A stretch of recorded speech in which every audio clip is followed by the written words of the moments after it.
Muy buenos días, muy buenas tardes, buenas noches a todos, dependiendo de dónde estén. Mi nombre es Paulina Russo, especialista en política internacional, investigadora académica con una maestría en relaciones internacionales y estudios de doctorado en historia del arte, donde mi tesis se centró en la resistencia artística contra las dictaduras latinoamericanas. También soy autora del libro El mapa de tu destino, que va a ser publicada en los Estados Unidos por Inner Traditions a finales de este año, donde estoy explorando la psicología y los arquetipos de la conciencia humana y cómo eso está afectando nuestro estado de la sociedad contemporánea. También tengo un diploma de la UNAM en intervenciones psicosociales en salud mental y prevención del suicidio, y también soy cofundadora de la ONG El Mundo Duele, y hoy me gustaría mucho hablar de eso, de la causa con la cual estamos trabajando, por qué trabajamos con esa causa y por qué pensamos que es tan importante ayudar de una forma psicosocial a los activistas y obviamente si esta conciencia ecosocial puede ser psicológicamente sostenible. Y me gustaría empezar con una pregunta muy sencilla. ¿Qué significa dedicar la vida a una causa? Y a primera vista la respuesta parece evidente. Hay que trabajar sin descanso, afrontar obstáculos y esforzarse por cambiar. Sin embargo, en la práctica suele significar algo mucho menos glamoroso, ser incomprendido, mal interpretado y a veces completamente ignorado, incluso por las personas más cercanas. ¿Cuántos de ustedes se han sentido profundamente comprometidos con algo y luego otros lo han desestimado por considerarlo muy poco importante? O peor aún, han respondido con educada indiferencia. Si alguna vez tuvieron que explicar su pasión varias veces antes de que alguien finalmente lo tomara en serio, entonces ya tienen algo en común con los activistas. Flavia Brofoni, activista argentina, conoce muy bien esta experiencia. Como cofundadora de Extinction Rebellion en Argentina y autora de obras muy influyentes como Extinción y Colapso, ha dado forma a políticas ambientales de alto nivel y, sin embargo, a pesar de estas credenciales, durante años tuvo que lidiar con una frustración familiar, la sensación de que su trabajo no se tomaba en serio. En un momento dado, descubrió que ni siquiera sus propios padres reconocían plenamente la importancia de lo que estaba haciendo, hasta que mucho después vieron una entrevista con ella en YouTube. Imagínense los años de trabajo, esfuerzo, compromiso, y solo entonces se volvió real a sus ojos. ¿Por qué la validación externa define tan a menudo la legitimidad percibida de una idea? ¿Por qué hace falta una aparición en los medios, un premio o el reconocimiento de una institución para que la gente reconozca que algo es significativo? La ironía es que la gente a menudo ignora o critica a los activistas, pero los cambios por los que luchan terminan dando forma al mundo. Y sin embargo, en lugar de comprometerse con su mensaje, los activistas a menudo se reducen a caricaturas. A los activistas se les etiqueta de ingenuos, peligrosos, perezosos. Estas palabras funcionan como un escudo que permite a la sociedad desviar el mensaje en lugar de abordarlo. Y esto no es solo inconveniente, sino un riesgo, porque los activistas no solo se enfrentan a la resistencia de los gobiernos o las corporaciones, las fuentes esperadas de oposición. En la mayoría de los casos son juzgados por la propia sociedad, las mismas personas de comunidades que intentan proteger y mejorar el mundo se convierten en los críticos más duros. Las investigaciones confirman que estas etiquetas no son inofensivas. Estudios como los de Bashir y sus colegas muestran que cuando se enmarca a los activistas como radicales o agresivos, la disposición pública a apoyar su causa disminuye. Estas etiquetas crean distancia, erosionan la empatía y refuerzan una situación de nosotros contra ellos. Y este fenómeno no se limita a los activistas. Cada vez más vemos que se aplica a los científicos también. Mientras trabajan para descubrir la verdad sobre nuestra crisis climática, están siendo atacados por teóricos de la conspiración de extrema derecha por hablar abiertamente. Son individuos cuyo único mandato es presentar hechos. Estos ataques reflejan la misma dinámica que enfrentan los activistas: ridiculización y negación rotunda de la urgencia de su mensaje. Pensemos en Greta Thunberg. A los 15 años comenzó una protesta solitaria frente al Parlamento sueco con un simple cartel en la mano, muy decidida a decir la verdad al poder. Lo que siguió fue un movimiento global, obviamente, pero también una campaña de críticas intensas y a menudo crueles. Sus argumentos rara vez fueron abordados directamente. En cambio, se la acusó de ser una marioneta de las élites extranjeras, se la vinculó falsamente con figuras como George Soros, se la ridiculizó en los niveles más altos del poder político.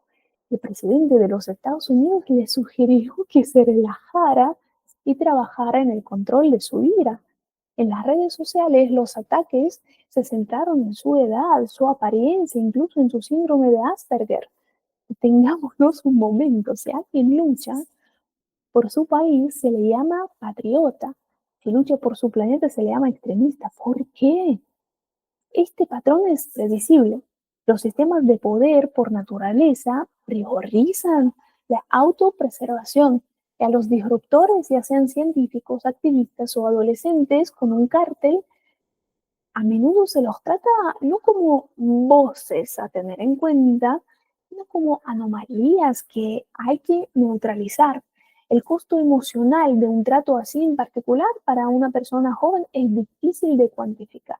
Y sin embargo, Greta Thunberg no se echó atrás. En cambio, canalizó estas críticas hacia una mayor defensa de la causa, enfatizando repetidamente que la urgencia de la crisis climática supera cualquier ataque personal. Y a menudo se desestima a los activistas por ser excesivamente emocionales o irracionales. Se los llama abrazadores de árboles, infundidores de miedo o en un léxico más moderno alarmista. Estas etiquetas cumplen una función muy específica: permiten que la sociedad evite interactuar con su mensaje. Pero aquí hay una pregunta que vale la pena considerar. ¿Por qué hay una hostilidad tan instintiva hacia quienes abogan por el bienestar del único planeta que todos nosotros compartimos? Si sus argumentos fueran verdaderamente absurdos, no provocarían una reacción así.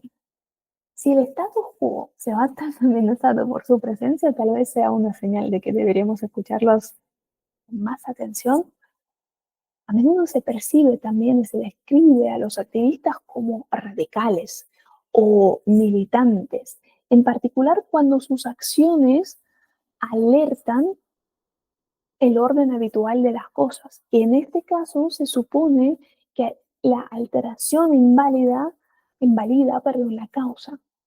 Tomemos como un ejemplo a Extinction Rebellion, que ya he mencionado hoy.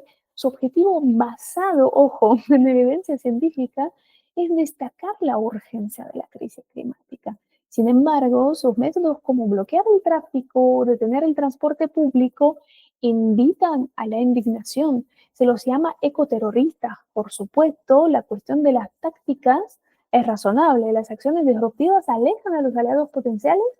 Es posible. Pero aquí surge otra pregunta. ¿Qué sucede cuando se ignoran las peticiones, las cartas abiertas y las solicitudes educadas? En cierto punto, hacer ruido no es una estrategia, es la última opción restante. Otra crítica habitual es que los activistas son soñadores excéntricos, desconectados de la realidad práctica. Por ejemplo, los activistas por los derechos de animales que abogan por el veganismo suelen ser tachados de poco realistas, especialmente en culturas donde las dietas basadas en productos animales están profundamente arraigadas. Pero ¿es realmente excéntrico promover una forma de vida más compasiva y sostenible? ¿Cuántos de ustedes han sido culpables de descartar una idea por poco realista, ya sea de negocio, de cualquier otra cosa? antes de comprenderla por completo. Creo que la mayoría de nosotros lo hemos hecho, ¿verdad? Pero, ¿qué pasaría si nos acercáramos a estas ideas con curiosidad, en el lugar de rechazarlos, en el lugar de descartarlas?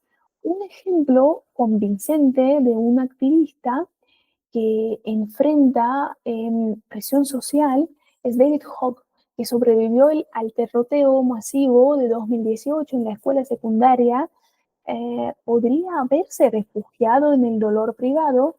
En cambio, cofundó March for Our Lives, que tiene como objetivo promover la legislación de control de armas, abogar por leyes de armas más estrictas y crear conciencia sobre la violencia con armas en Estados Unidos. Su movimiento movilizó a cientos de miles de personas, pero en lugar de involucrarse con sus argumentos, los críticos lo etiquetaron como un idealista irrealista, sugiriendo que sus llamados a las leyes de armas más estrictas eran muy poco prácticos en su país, con una cultura de armas profundamente arraigada. Algunos descubrieron su activismo como tonterías, otros lo descartaron directamente como ingenuo. Y Hogg ha hablado abiertamente sobre el costo personal del activismo, sobre los problemas que suceden cuando tú estás todo el tiempo enfrente, ¿no? Entonces, cuando tú estás todo el tiempo luchando por el bien del otro, por ejemplo, los problemas de la salud mental que él está enfrentando, incluso el trastorno de estrés postraumático por el terateo o el estrés del activismo constante. En entrevistas ha reconocido sentirse desesperanzado debido a la prevalencia continua de la violencia con armas de fuego y el lento ritmo del cambio legislativo. Muchos de los compañeros activistas de Hawk se han alejado del movimiento debido al agotamiento o a luchas personales. El propio Hawk señaló que es agotador reflexionar sobre cómo las presiones sociales pueden provocar fatiga entre quienes luchan por el cambio. Eso es lo que nos provocó diciendo eso, ¿no? Es agotador hacer todo esto. Y la historia de Job contradice la idea de que el activismo es el dominio de idealistas desconectados de la realidad. Por el contrario, él demuestra que abogar por una sociedad más segura y justa no es a menudo una cuestión de visión utópica, sino de necesidad práctica.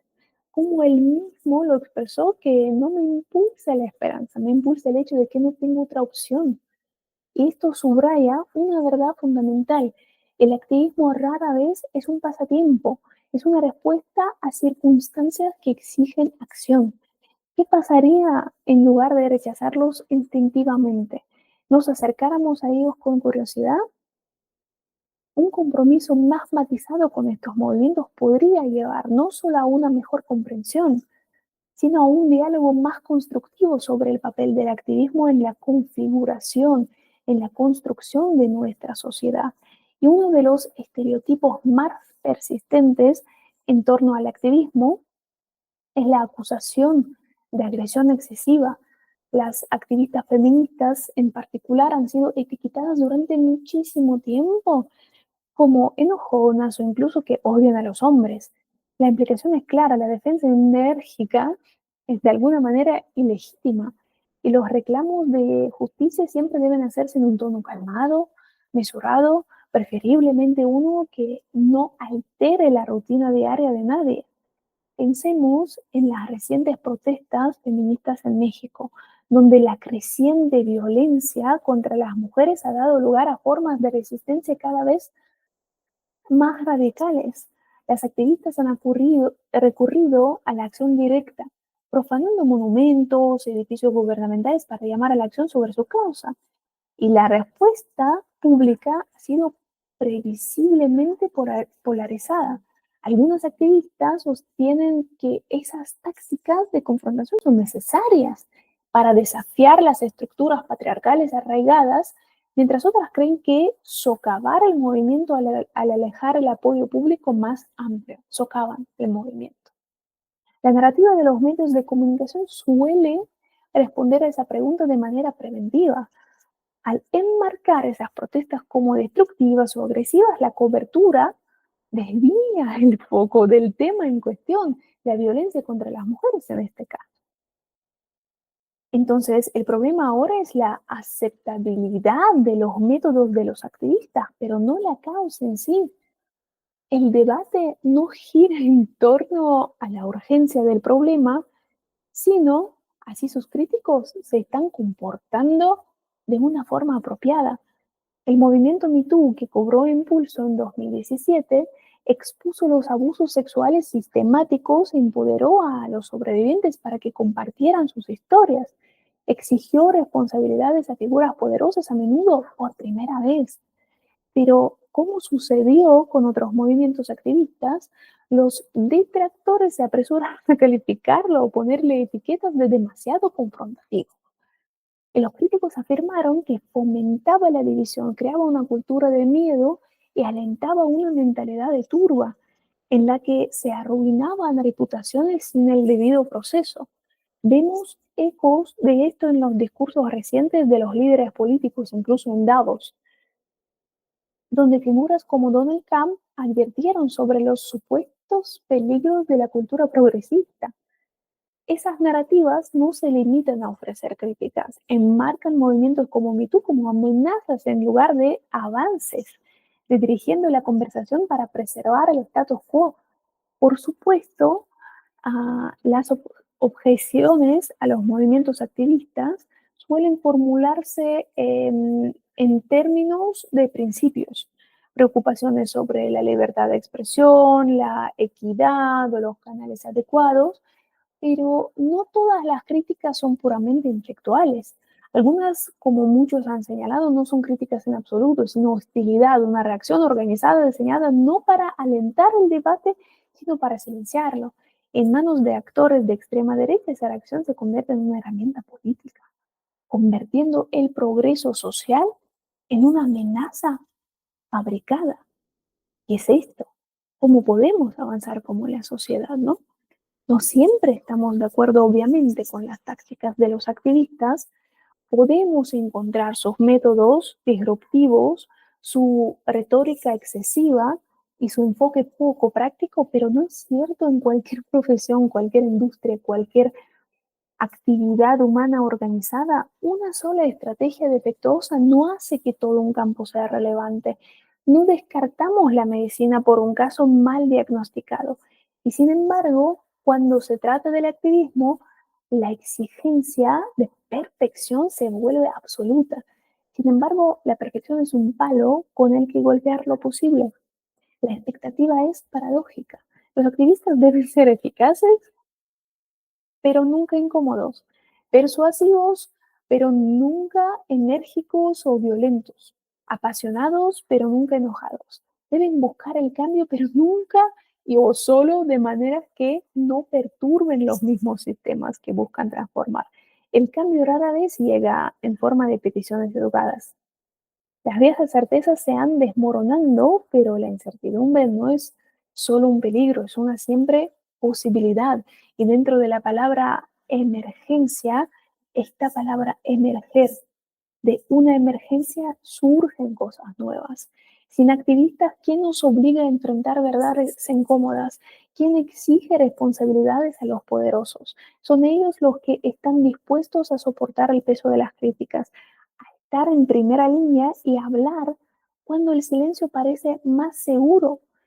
¿En qué mundo nosotros viviríamos sin ellos? Su labor tiene resultados y son muy tangibles y muy mensurables. Entonces podemos ver cómo de verdad ellos configuran el mundo.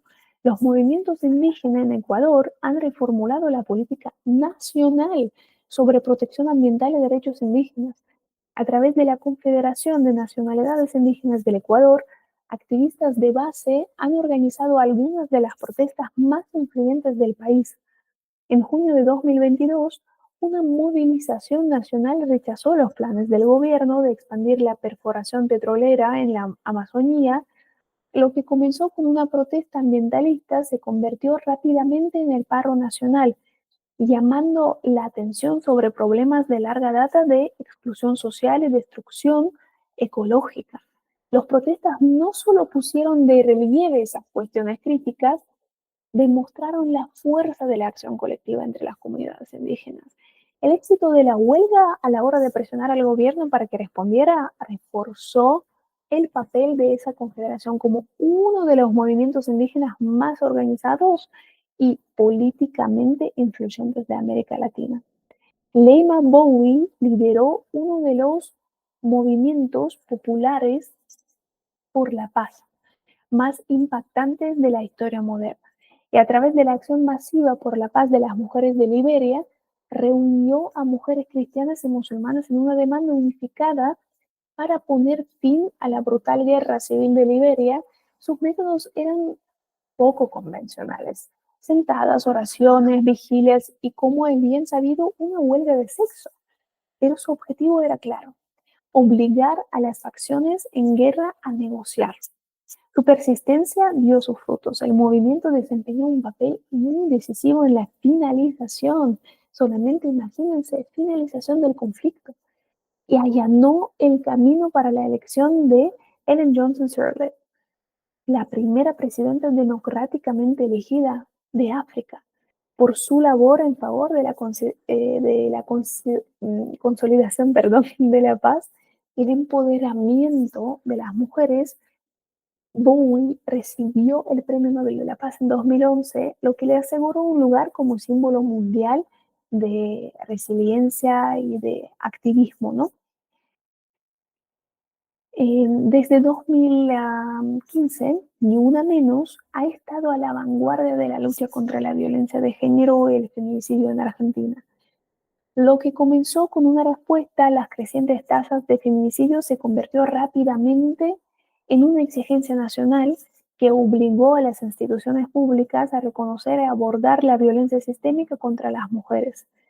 El activismo del movimiento condujo, obviamente, a importantes reformas legales, incluso una ley de 2020 que fortaleció las protecciones para las sobrevivientes y amplió las medidas para prevenir la violencia de género, pero su impacto se extiende más allá de la legislación.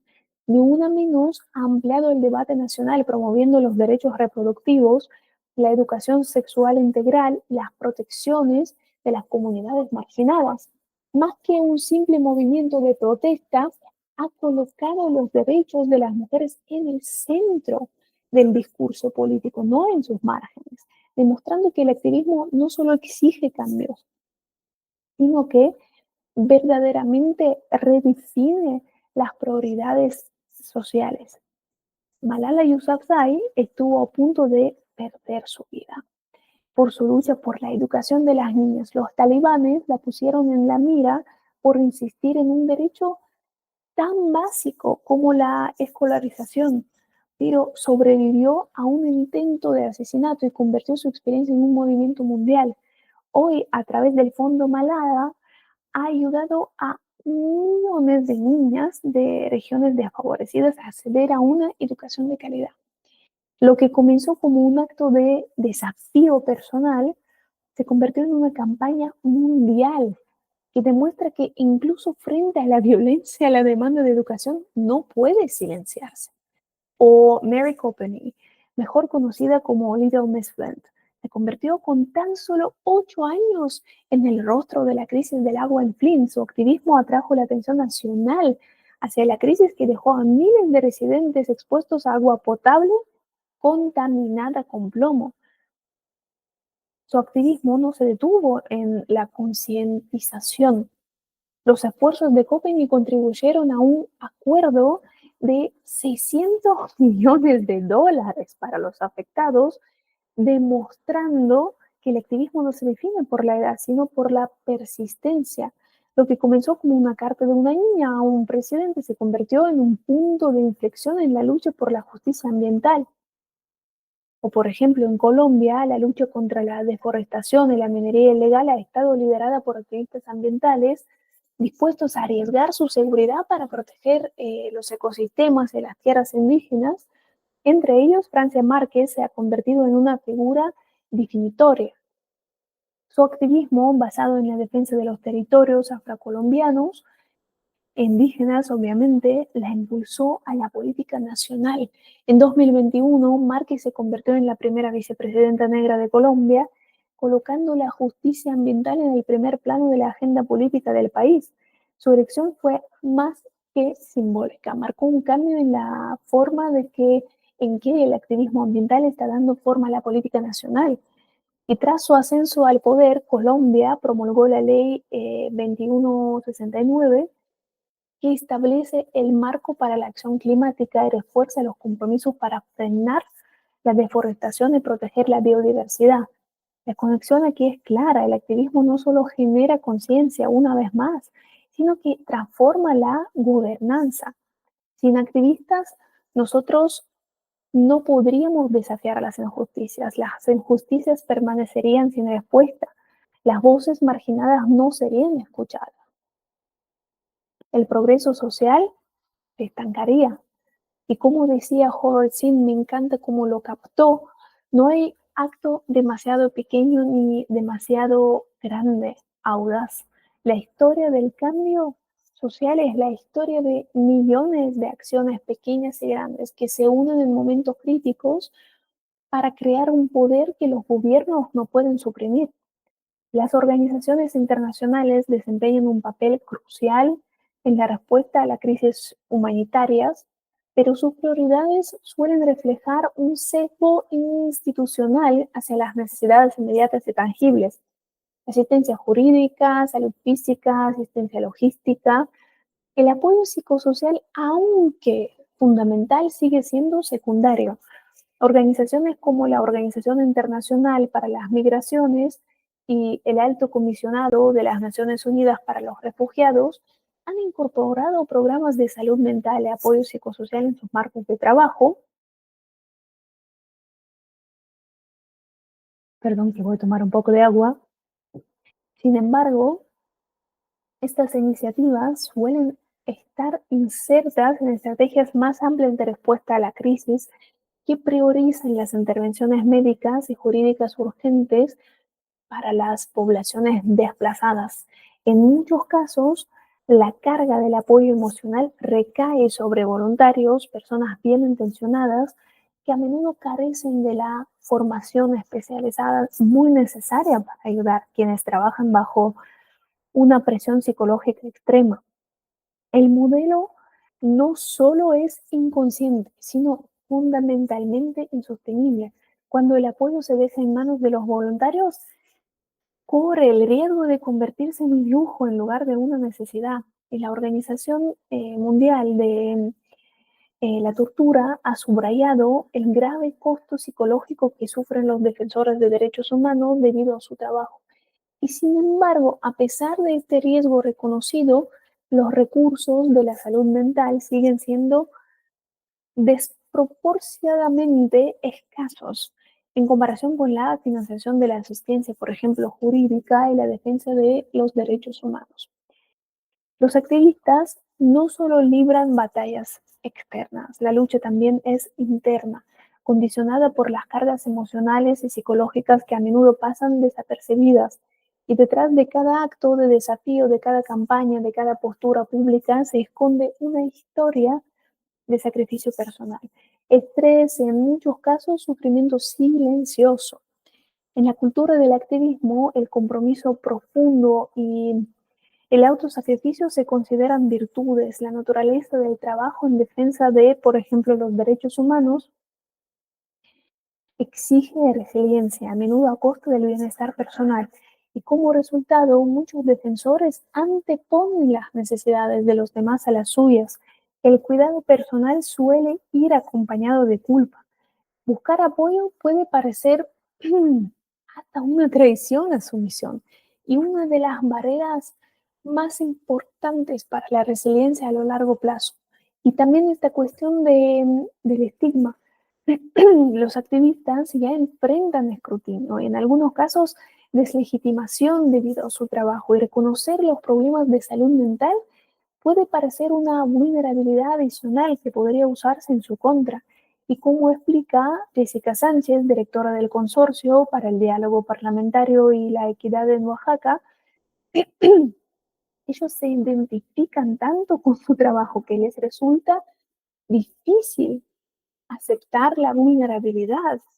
A muchos les cuesta expresar sus emociones, no se conectan con el miedo o la impotencia o la tristeza. En cambio, ellos adoptan una actitud de puedo con ello y se convierte en un peso agotador. Y la capa del superhéroe ahí es un problema. En las zonas de conflicto o en entornos políticamente represivos, y la violencia no es solamente una amenaza, sino que es muy importante, se convierte en algo normal. Los defensores de los derechos humanos que trabajan con estas condiciones a menudo dejan de reconocer su propio sufrimiento. Milena Ansari de Adamer describe esa realidad de la siguiente manera, que cuando tú vives en una situación de guerra y ataques constantes, normalizas la violencia y no crees que debas tratarte a ti mismo de una forma especial. En el otoño de 2020, Nalae Dari notó una pequeña pero inequívoca señal de que algo no iba bien, y mientras se peinaba, sintió un espacio vacío en el cuero cabelludo. Corrió hacia el espejo, agarró una segunda polvera más pequeña para mirarse más de cerca. Se estaba formando una calva. Llevaba meses organizando protestas contra la injusticia racial y la brutalidad policial en la ciudad de Nueva York. El trabajo era exigente, tanto física como emocionalmente, pero ella lo veía como algo necesario, un coste inevitable de luchar por el cambio. Como muchos activistas, había interiorizado la mentalidad de que el descanso era algo secundario, que el agotamiento era simplemente parte del trabajo. Y le decía a ella misma, dormiré cuando esté muerta. Luego las señales se hicieron más difíciles de ignorar. La calva creció y apareció un doloroso acné quístico y su cuerpo se estaba desmoronando antes de que ella estuviera dispuesta a reconocer lo que estaba sucediendo. Y aunque ella decía quería seguir adelante, no podía seguir luchando contra mi cuerpo. Mi cuerpo, ella dijo, me gritaba que necesitaba descansar. Los activistas no solo son testigos de la injusticia, sino que también sufren sus consecuencias. Y para muchos, la exposición prolongada a la violencia, a la discriminación y la opresión sistémica deja cicatrices psicológicas muy duraderas. Alicia García, que es cofundadora del movimiento Black Lives Matter, ha dedicado su vida a luchar contra la injusticia racial. Muchos miembros del movimiento experimentan sus síntomas: hipervigilancia, entumecimiento emocional, ansiedad, recuerdos angustiantes recurrentes. El trauma de presenciar la violencia contra sus propias comunidades no desaparece simplemente cuando termina una protesta, sino que persiste y moldea tanto sus vidas personales como su capacidad para continuar el trabajo. La presión para generar estos cambios, combinada con un estrés constante y el escrutinio público, tiene un costo. En casos extremos puede ser fatal. En 2016, la activista de Black Lives Matter, Mark Garrow, se quitó la vida. Antes de morir dejó un mensaje inquietante en las redes sociales: hoy mis demonios me ganaron. Este caso llamó la atención sobre los problemas de salud mental que enfrentan los organizadores dentro del movimiento y subrayó la necesidad de que los activistas dialoguen abiertamente sobre la depresión y el autocuidado. Tarana Burke, fundadora del movimiento Me Too, ha dedicado décadas a amplificar las voces de las sobrevivientes de la violencia sexual, y su trabajo permitió que miles de personas se manifestaran, pero también tuvo un costo personal. Ha hablado de sentirse emocionalmente agotada, abrumada, agobiada por la enorme cantidad de dolor al que estuvo expuesta. Se trata de un trauma vicario, una condición en la que escuchar constantemente sobre el sufrimiento de los demás deja cicatrices psicológicas muy profundas. ¿Cómo se puede seguir dando testimonio sin que el peso de lo que se lleva sobre la espalda consuma la situación, consuma a ti mismo? El activismo en general no termina con quienes están en primera línea. Sus familias, en particular sus hijos, cargan con el peso de su trabajo de manera que rara vez se reconocen. Imaginen crecer sabiendo que la seguridad de sus padres nunca está garantizada, que cada llamada telefónica puede traer una amenaza, que cada declaración pública puede provocar represalias. Para los hijos de activistas, el miedo no es un concepto abstracto, es una realidad diaria. Julian Assange, por ejemplo, o Berta Cáceres, son estos dos ejemplos de activistas cuyas familias soportaron las consecuencias de su trabajo. Las prolongadas batallas legales y la persecución política de Assange dejaron a sus hijos en un estado constante de incertidumbre. Cáceres, una activista ambiental hondureña, fue asesinada por defender la tierra indígena, dejando atrás una familia que no solo lamentó su pérdida, sino que también heredó el peligro que enfrentó. ¿Qué sucede cuando un niño crece bajo la sombra de la persecución política?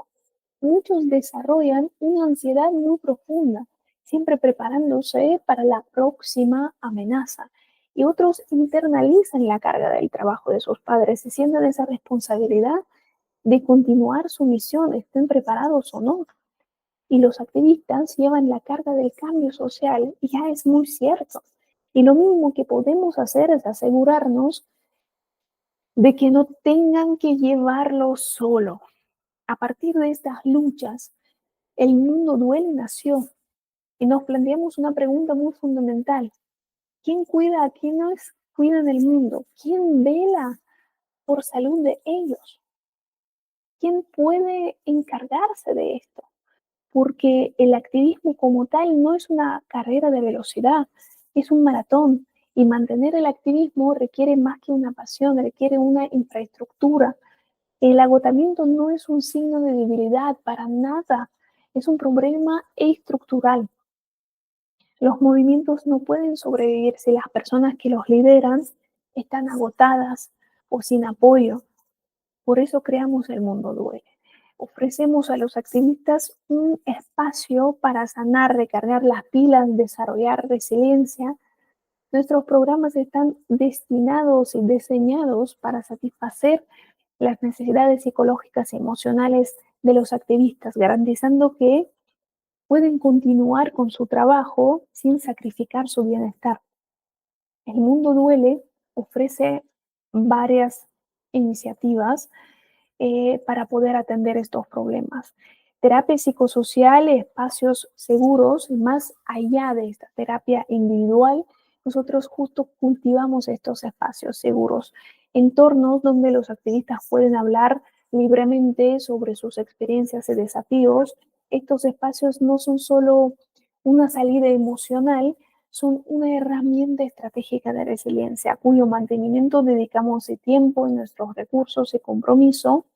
O, por ejemplo, retiros de acondicionamiento.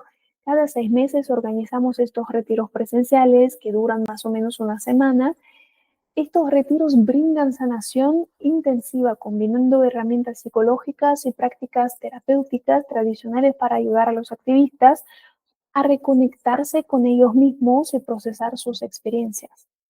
O foro de apoyo mutuo. Estamos desarrollando ahora una plataforma basada en Signal, donde activistas de todo el mundo pueden conectarse en espacios virtuales seguros. Este foro ofrece un lugar para compartir experiencias, intercambiar recursos y brindar apoyo emocional entre pares. ¿Por qué es tan importante? Porque uno de los síntomas más frecuentes del agotamiento y la depresión del activismo es el aislamiento social. Al reconstruir los círculos sociales, creamos una red de apoyo que es a la vez práctica y terapéutica. Este tipo de enfoque colectivo no se trata solo de alivio emocional, sino también de resolución estratégica de problemas. Como explica la psicóloga Kim Yuval, Detectamos los problemas juntos y las soluciones también pueden venir del grupo. La gente ha estado lidiando con estos problemas en solitario durante demasiado tiempo. Necesitamos una respuesta colectiva, necesitamos alejarnos de este enfoque individual y crear una toma de decisiones basada en el grupo, trabajando con el grupo como un grupo. O el programa Crianza para el Mundo Posible. Este programa está diseñado para apoyar a los hijos, como ya hemos hablado, es un tema bastante vulnerable, entonces pensamos que necesitamos atenderlo de alguna forma.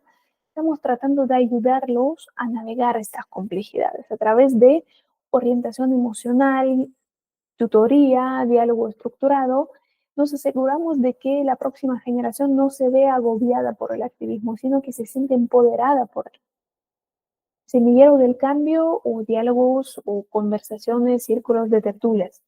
El activismo sostenible requiere también aprendizaje y reflexión constante.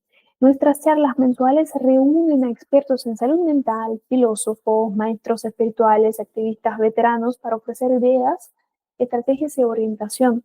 Estas sesiones abordan los desafíos psicológicos y emocionales que conlleva el activismo, ayudando a los participantes a encontrar claridad y resiliencia.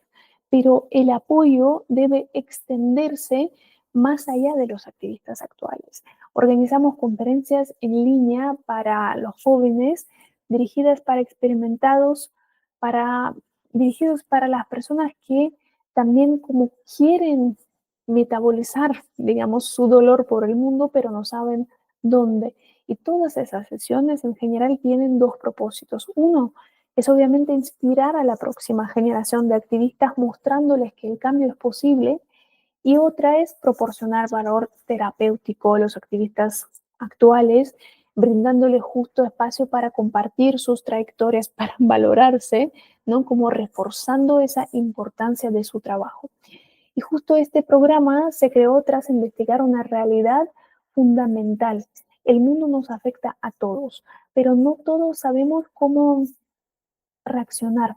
Y a pesar de estar rodeados de crisis, cambio climático, inestabilidad política, incertidumbre económica, a muchos nos cuesta procesar o reaccionar de manera eficaz ante de estos desafíos. Entonces, ¿cómo solemos responder? ¿Cómo nosotros como personas, no respondemos?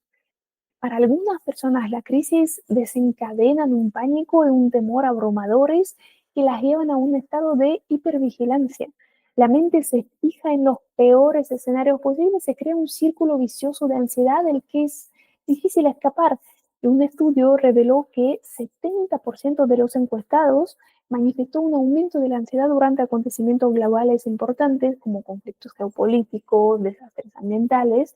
Cuanto más imprevisible nos parece el mundo, más buscamos el control y actuamos sin éxito.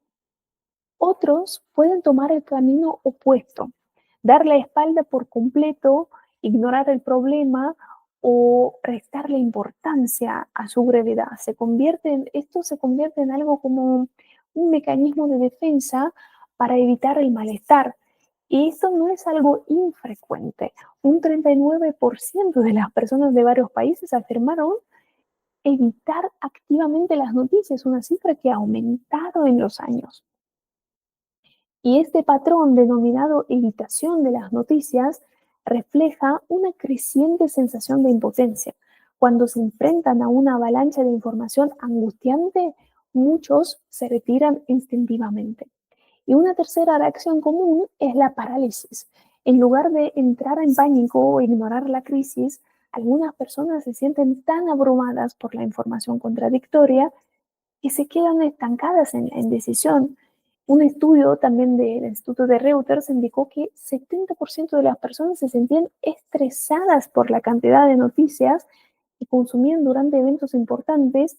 Demasiada información no siempre conduce a la acción. A veces conduce a una parálisis tremenda, a la inacción total. O para algunas personas la respuesta es escapar, y no a través de la negación, sino a través de un comportamiento imprudente. El estrés de un mundo en crisis puede empujar a las personas a adoptar mecanismos de afrontamiento poco saludables, como el abuso de sustancias, las acciones autodestructivas o el escapismo excesivo. La Administración de Servicios de Salud Mental y Abuso de Sustancias informó que casi 13% de los adultos aumentó su consumo de sustancias en tiempos de crisis. Cuando la realidad se vuelve insoportable, algunos buscan formas de adormecer el dolor y a menudo con un gran costo personal. En el centro de estas reacciones se esconde una emoción que es intolerable: la impotencia. Cuando un problema parece demasiado grande, demasiado sistémico, demasiado fuera de nuestro control, la respuesta más común es desconectarse, ya sea físicamente o emocionalmente. Y sin embargo, la desconexión no es una buena solución. Si bien la evasión puede brindar un alivio temporal, el mundo sigue siendo inalterado. La pregunta entonces es, ¿cómo podemos ir más allá del miedo, la negación, la parálisis, hacia un compromiso significativo? Esto es precisamente lo que este programa nuestra del Mundo Duele busca abordar. No solo la crisis en sí, sino las formas en que podemos responder a ella, todas las personas, no exclusivamente activistas. El peso de la crisis obviamente es global, ¿no? Y es real. Pero hay una manera de transformar el dolor en propósito, canalizar la angustia hacia acciones productivas y sostenibles en lugar de agotamiento. Y hay que empezar por donde estamos, ¿no? No es necesario resolver los problemas del mundo de la noche a la mañana. Las pequeñas acciones locales pueden generar efectos de propagación. Un cambio significativo no comienza con grandes gestos, sino con un pasito alcanzable.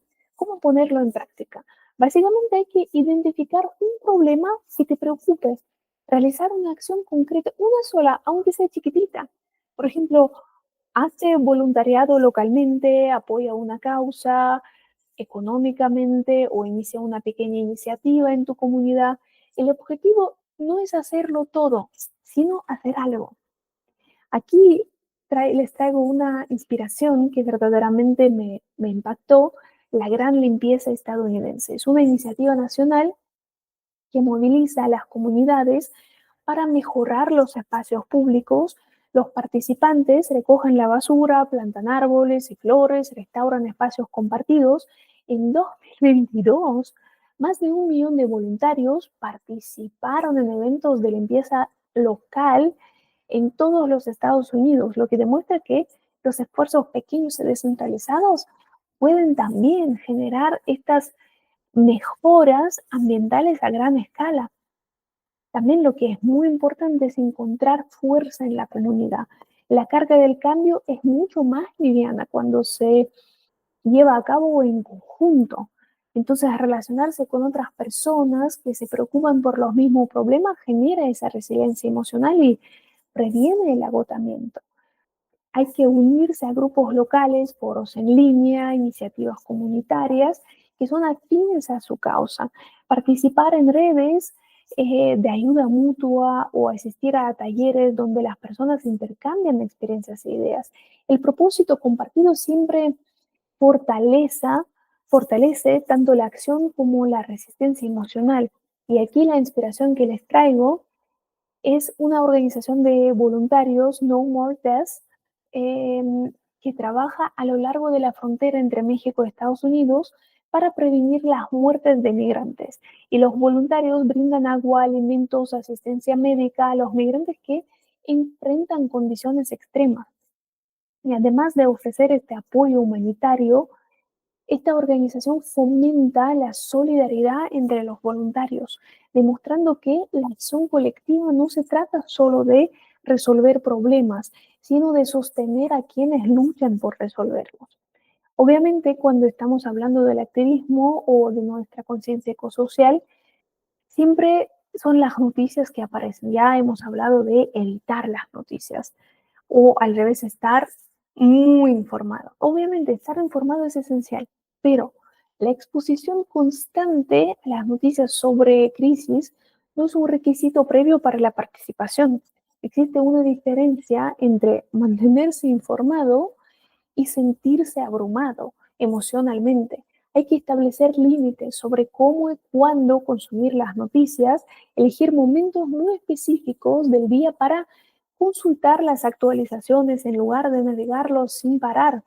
Hay que seleccionar fuentes para no incluir solamente los problemas, sino también las soluciones e historias del éxito.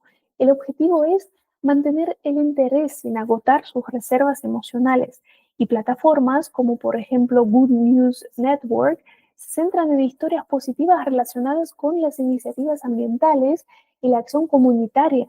Al equilibrar la exposición a las crisis con ejemplos de progreso, esas plataformas ayudan a las personas a mantenerse informadas sin sentirse paralizadas.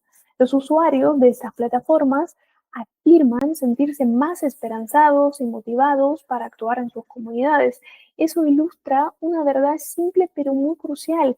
El activismo sostenible requiere tanto conciencia como bienestar mental. Una de las mayores barreras para el compromiso es la creencia de que nada de lo que hagamos importará. El dolor de la impotencia, ya hemos hablado de la impotencia hoy, puede ser paralizante, pero cambiar nuestro enfoque hacia lo que está bajo nuestro control, es un antídoto poderoso. Hay que establecer expectativas muy realistas y celebrar esos pequeños logros, porque de vez en cuando parece que yo con eso no voy a poder o yo no hice nada, esa menospresión de sus propios esfuerzos, ¿no? Hay que reflexionar sobre nuestras habilidades, experiencias únicas y cómo pueden contribuir al cambio, ya sea mediante la organización, la educación o el apoyo a una causa a su manera.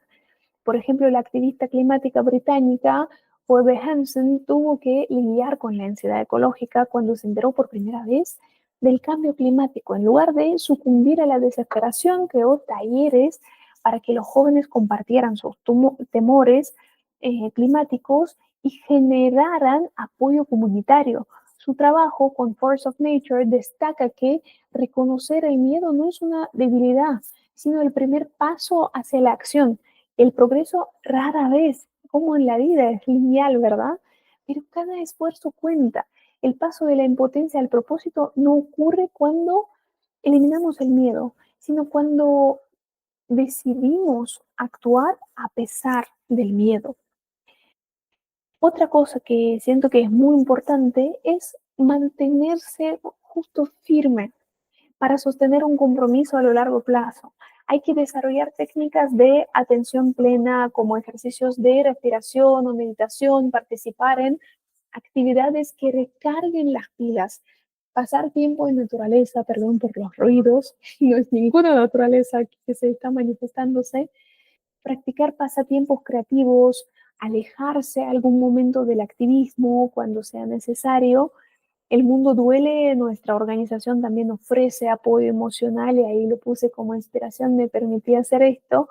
O también el Climate Reality Project, que fue fundado por Al Gore, integra el bienestar emocional en la formación de activistas, utilizando la narración de historias y la creación de comunidades para ayudar a las personas a lidiar con el peso psicológico de la defensa del clima. Y los participantes en estos programas informan que se sienten mucho más empoderados.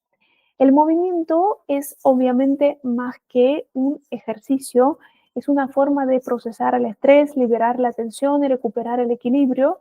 El trauma, el estrés y la fatiga emocional no solo existen en la mente, sino que residen en el cuerpo. ¿Por qué es tan importante? Porque el cuerpo es el principal foco del trauma. Se manifiestan tanto el estrés como el trauma físicamente, tensión, dolor crónico, problemas digestivos. Todas las terapias orientadas a la atención plena al cuerpo ayudan a reconectar con el trauma y regular el sistema nervioso. El cuerpo también siempre es un barómetro emocional. La forma en que nos comportamos revela nuestro estado emocional, ya sea postura, respiración, tensión. Las prácticas de conciencia corporal aumentan esa autocompasión y la regulación emocional, que son muy esenciales para la sostenibilidad del activismo. También el cuerpo y nuestras emociones pueden tener ese peligro de la desensibilización. Muchos activistas van más allá de sus límites físicos y reprimen el agotamiento hasta que este les lleva a una destrucción completa de su salud o emocional. Entonces hay que reconectarse con las sensaciones corporales a través del movimiento, restablecer equilibrio interno. Por ejemplo, les puede servir reconectarse con la tierra, tocar, pisar la tierra y eso, sentir el pulso de la tierra, obviamente, provoca estabilidad emocional cuando empiezan a alinearse el pulso de la tierra con el pulso de mi propio corazón. Una inspiración acá, Yoga Service Council, ellos ofrecen capacitación en yoga de atención plena a activistas y comunidades marginadas, enfatizando el movimiento como cuidado personal. Y los participantes informan una mejor regulación emocional o niveles de estrés reducidos o una mayor resiliencia, lo que les permite continuar su trabajo. También otro ejemplo que les puse ahí en la diapositiva es correr o corriendo por la resiliencia. Ellos utilizan la corrida como una herramienta de resiliencia mental para las personas sin hogar, demostrando cómo el movimiento fomenta la confianza y la estabilidad emocional. Los participantes a menudo experimentan mejores resultados de salud mental, regulación perdón, emocional o una reducción de los síntomas de depresión y la ansiedad, y se muestra cómo el movimiento físico verdaderamente puede fomentar esa resiliencia en circunstancias difíciles y también puede entrenar esa conexión que mis esfuerzos verdaderamente van a tener el resultado, que en nuestra vida cotidiana no siempre es así, no siempre cada esfuerzo tiene el resultado apropiado, lo que nos trae la frustración. En el deporte sucede de otra forma. Si tú vas a entrenar todos los días, vas a correr, obviamente con toda la seguridad vas a tener tu cuerpo mucho más firme. Muchos activistas luchan por el medio ambiente, pero se olvidan de sumergirse en este ambiente. La naturaleza no es solo una causa para recordarles, es una fuente de sanación. ¿Por qué es tan importante? Porque pasar tiempo al aire libre, creo que ya conocen, reduce las hormonas del estrés, mejora el estado de ánimo, fomenta una sensación de conexión con algo mucho más grande que uno mismo, abrazando el árbol o viendo el cielo con las estrellas. El contacto directo con la naturaleza refuerza el compromiso medioambiental de una manera que las estadísticas, las noticias, los debates sobre políticas no pueden. Aquí les dejo una inspiración de Climate Walks, que es una iniciativa de la Unión Europea. Básicamente ellos organizan paseos guiados por barrios o parques que enseñan prácticas sostenibles y al mismo tiempo profundizan la conexión con los sistemas locales. Estos paseos no solo educan a los participantes, sino que también los alientan a conectarse con su entorno local, lo que obviamente mejora su sentido de iniciativa y participación comunitaria en la acción climática. La creatividad, por su lado, proporciona una salida muy interesante para procesar, expresar y transformar las emociones en significado.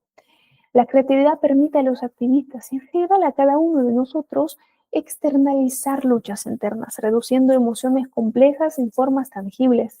El arte no es solo personal, es una forma también de involucrar a las comunidades, de generar conversaciones. Por ejemplo, esa organización Arte por la Tierra es un proyecto en el que activistas y artistas colaboran para crear instalaciones de arte público centradas en cuestiones medioambientales. Estos proyectos suelen implicar la participación de la comunidad y tienen como objetivo inspirar a la acción a través de la creatividad. Em, entonces, los participantes también como encuentran esa alegría en expresar sus preocupaciones de forma artística, lo que les ayuda a procesar emociones difíciles mientras entablan conversaciones con otros sobre la protección del medio ambiente. Los activistas mucho necesitan disciplina o trabajan con la disciplina, pero rara vez descansan con esta disciplina. El descanso deliberado y estructurado es esencial. Estructurado y disciplinado es muy importante para prevenir ese agotamiento, porque trabajamos con mucha disciplina, pero no hay mucha estructura en descanso. El burnout no es solo agotamiento físico, es también emocional. La recuperación requiere estas pausas intencionales. Y en nuestra sociedad, en nuestra cultura, donde se exige un rendimiento constante, donde siempre nos piden un poquito más, elegir bajar el ritmo es también radical. Y aquí el descanso se convierte en una forma de resistencia. Así que el descanso no es nada pasivo. De vez en cuando en nuestra sociedad con demandas tan altas puede ser también como algo muy radical. El mundo duele existe justo porque el activismo no debe destruir a las personas que lo hacen posible. Los activistas son los arquitectos de un mundo mejor. Nosotros los vemos así. Hoy les mostré de esa forma a los activistas porque verdaderamente configuran el mundo, pero incluso los arquitectos necesitan planos, herramientas para construir algo duradero, necesitan esta fuerza. Y la resistencia es ante todo una cuestión de principios, en una forma de vivir, de convertirse en una pequeña república del espíritu, ¿no? Invicto. Esta resistencia puede ser diferente, a veces ayudando a alguien que ya está en el camino del cambio, o, o no sé, tratando de por lo menos cuidar a ustedes mismos, ir haciendo estos pequeños pasos de que hoy ya hemos hablado, ¿verdad? Pero para poder tener un mundo donde nosotros vamos a querer vivir, nosotros necesitamos esta cierta activación social, pero siempre sabiendo que no es necesario comprometer nuestra salud mental. El futuro puede parecer oscuro, con una oscuridad que se extiende muchísimo, ¿no? Tanto desde el útero como desde la tumba, pero desde esta oscuridad siempre tenemos chance de crear algo, ¿no? Entonces, al finalizar mi charla de hoy, les deseo que ustedes sean estos arquitectos de un mundo mejor, pero siempre viendo y pensando cómo lo pueden hacer sin comprometer su propia salud.